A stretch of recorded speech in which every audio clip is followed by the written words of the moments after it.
Shalom Bapak Ibu yang terkasih di dalam Yesus Kristus. Bertemu lagi kita dalam renungan harian pada hari ini. Renungan harian pada hari ini akan kita ambilkan dari Matius 4 ayat 1-11. Demikian firman Tuhan.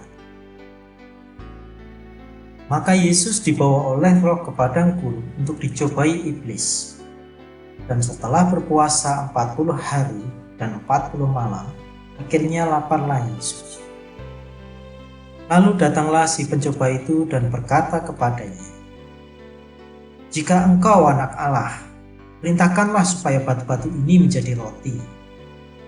Tetapi Yesus menjawab, "Ada tertulis, manusia hidup bukan dari roti saja, tetapi dari setiap firman yang keluar dari mulut Allah."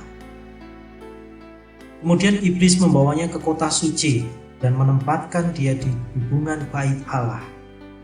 Lalu berkata kepadanya, "Jika engkau anak Allah, jatuhkanlah dirimu ke bawah. Sebab ada tertulis mengenai engkau, ia akan memerintahkan malaikat-malaikatnya dan akan menatang engkau di atas tangannya, supaya kakimu jangan terantuk kepada batu." Yesus berkata kepadanya, "Ada pula tertulis, janganlah engkau mencobai Tuhan Allahmu." Dan iblis membawanya pula ke atas gunung yang sangat tinggi dan memperlihatkan kepadanya semua kerajaan dunia dengan kemegahannya.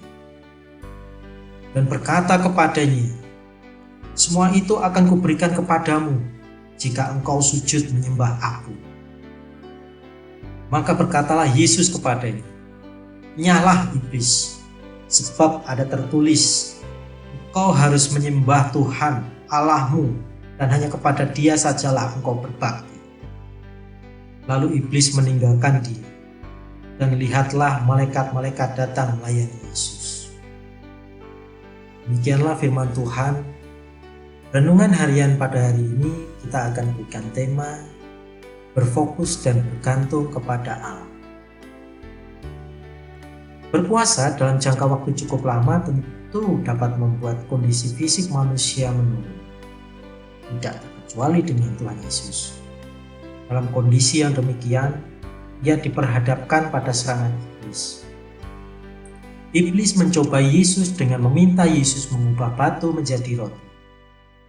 Iblis tahu itulah yang dibutuhkan oleh Yesus setelah 40 hari 40 malam berpuasa, yaitu memenuhi kebutuhan fisiknya.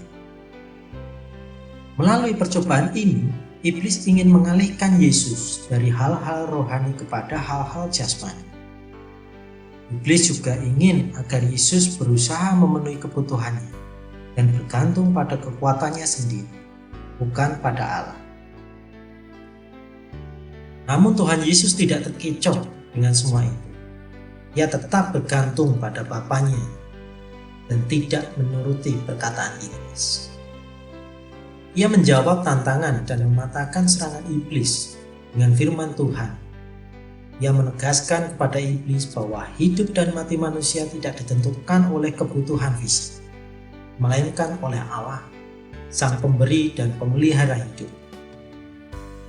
Melalui perikop ini, kita belajar bahwa iblis selalu berusaha menjauhkan kita dari Allah.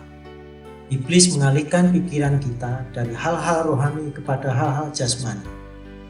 Iblis memanfaatkan materi dan kekhawatiran hidup. Iblis sering mengacau ketika kita sedang menyenangkan Allah. Misalnya, iblis membujuk kita untuk mengikuti pertemuan bisnis ketimbang beribadah, menonton acara televisi ketimbang mendengarkan firman Tuhan, dugem sampai pagi ketimbang melakukan saat teduh. Pada akhirnya kita kehilangan momen bersama Tuhan. Kita tidak bisa menikmati firman-Nya, sehingga tidak lagi peka mendengar suaranya. Kita sering bertindak salah karena memakai cara kita sendiri. Kita mengambil jalan pintas agar bisa lepas dari kekhawatiran dan menyelesaikan persoalan hidup kita dengan cara kita sendiri. Kita makin menjauh sehingga tidak lagi bergantung pada Dia. Mari kita mengarahkan pikiran dan hati kita kepada Allah dan tetap bergantung padanya dalam menghadapi segala tantangan. Amin. Mari kita tutup di dalam doa. Allah Bapa kami yang di surga, kami percaya Tuhan bahwa terjadi dalam hidup kami, dalam setiap hari kami hanyalah kasih karunia. Kami membutuhkan Engkau Tuhan. Kami membutuhkan bimbingan.